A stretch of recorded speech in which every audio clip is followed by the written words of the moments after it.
Good morning class. बेटा आज हम बात करेंगे आपकी साइंस की chapter first matter in our surrounding की। अब फर्स्ट ऑफ ऑल बेटा हमारी तरफ सराउंडिंग मीन्स हमारे चारों तरफ जो भी चीज़ अवेलेबल है, और matter means each and everything. तो फर्स्ट ऑफ ऑल मैटर बने होते हैं बेटा, सेम मैटर बने होते हैं अपने जैसे सेम पार्टिकल से, और एक दूसरे के साथ में इनके पास में कई सारी प्रॉपर्टीज़ होती हैं, और आज हम इन्हीं के बारे में डिस्कस करेंगे। तो फर्स्ट ऑफ ऑल सारे मैटर्स पार्टिकल्स के बने होते हैं, तो हम कह सकते हैं कि हमारी सराउंडिंग की हर एक चीज़ पार्टिकल्स की बनी हुई है, और इस पार्टिकल को हम एटम बोलते हैं। ओके, सबसे स्मॉल यूनिट मैटर की। देन और एटम्स पर हमारे पूरे 2 चैप्टर हैं आगे हमारी बुक्स में, और उनके बारे में हम आराम से पढ़ेंगे कि एटम्स किस टाइप्स के होते हैं, उनकी क्या प्रॉपर्टीज़ होती हैं, एक्सेट्रा एक्सेट्रा। तो अभी तक 2 बातें एक अच्छे से क्लियर करने के लिए कि matter, first thing matter is made up of particles. Matter particle से बने होते हैं, सब कुछ, लकड़ी,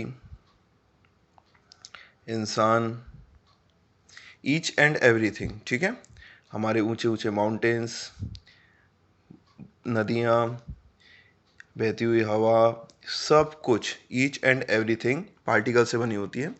पेन, पेपर, सब कुछ, बुक्स, ये सब कुछ हमारा मैटर से बना होता है। ठीक है, और टीवी भी, और टीवी से निकलने वाली रोशनी भी मैटर से ही हमारी बनी होती है।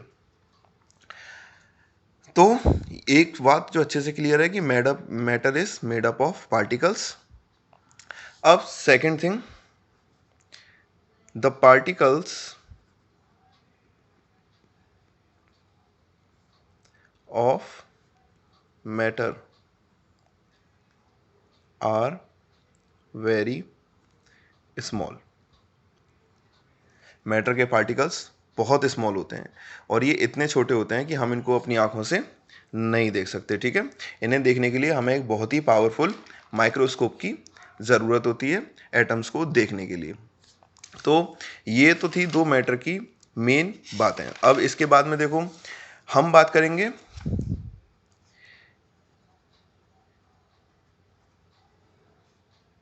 Characteristics of particles of matter. Mainly इसमें हमारे पास में 3 कैरेक्टरिस्टिक्स होती हैं, और हम आज इन्हीं सिर्फ कैरेक्टरिस्टिक्स के बारे में बातें करेंगे। ठीक है, फर्स्ट कैरेक्टरिस्टिक्स होती है इसकी कि particles have space in between them. इनके बीच में सबसे पहली बात स्पेस होता है, थोड़ा बहुत स्पेस ज़रूर होता है, किसी में कम तो किसी में ज़्यादा, पर स्पेस सबसे इम्पॉर्टेंट चीज़ होती है। ठीक है, और क्योंकि गैप होता है तभी हम इनमें अदर थिंग्स को मिक्स कर पाते हैं। अगर गैप नहीं होगा तो हम इन पार्टिकल्स के एक मैटर के अंदर दूसरा मैटर कैसे भी मिक्स नहीं कर सकते। जैसे फॉर एग्जांपल दूध में चीनी, पानी में ग्लूकोज, ये सब मिक्स इसलिए हो पाते हैं क्योंकि हम मैटर के अंदर एक बात अच्छे से जानते हैं कि मैटर के अंदर के जो पार्टिकल्स होते हैं उनमें काफ़ी स्पेस होता है। एक गैस भी हमें हवा में खुशबू सुनाई देती है क्योंकि वो एक गैस के पार्टिकल दूसरी गैस के अंदर मिक्स हो जाते हैं। तो इस प्रोसेस को हम बोलते हैं डिफ्यूज़न, और इसकी प्रॉपर डेफिनेशन है डिफ्यूजन की, इंटरमिक्सिंग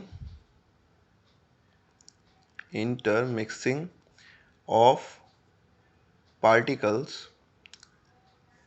ऑफ two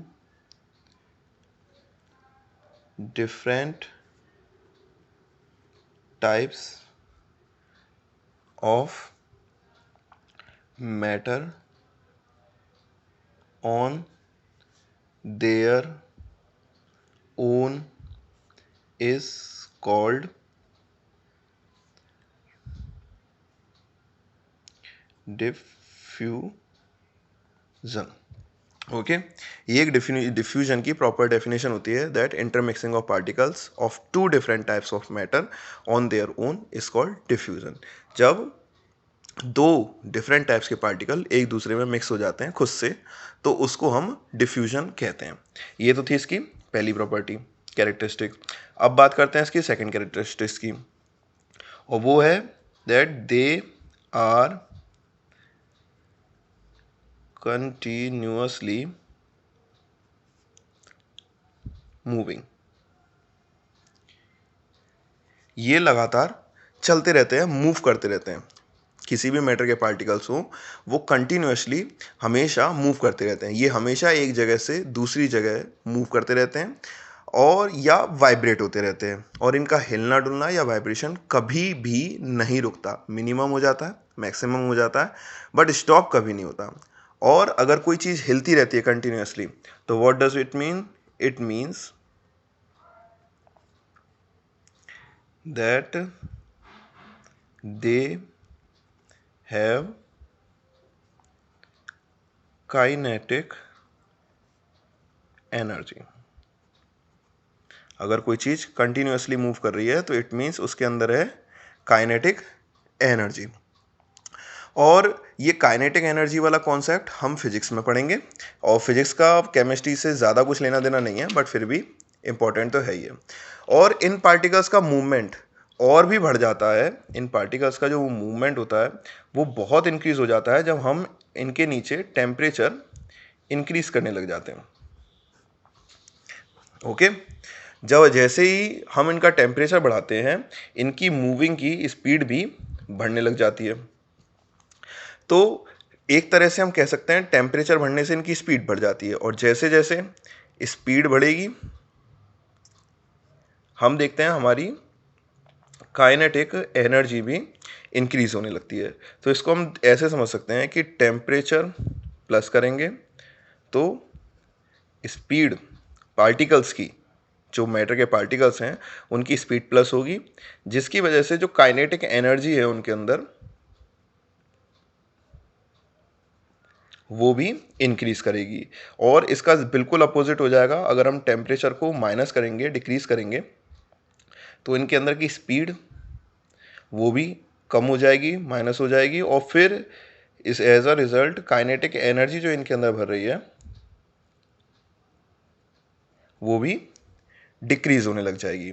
ओके तो ये काइनेटिक एनर्जी का कॉन्सेप्ट हम चैप्टर 11 में समझेंगे अच्छे से कि किसी पार्टिकल्स की काइनेटिक एनर्जी कैसे बढ़ती और इंक्रीज करती है. बट अभी characteristics of particles of matter में हमें दो बात अच्छे समझ में आ गई कि particles have space in between them.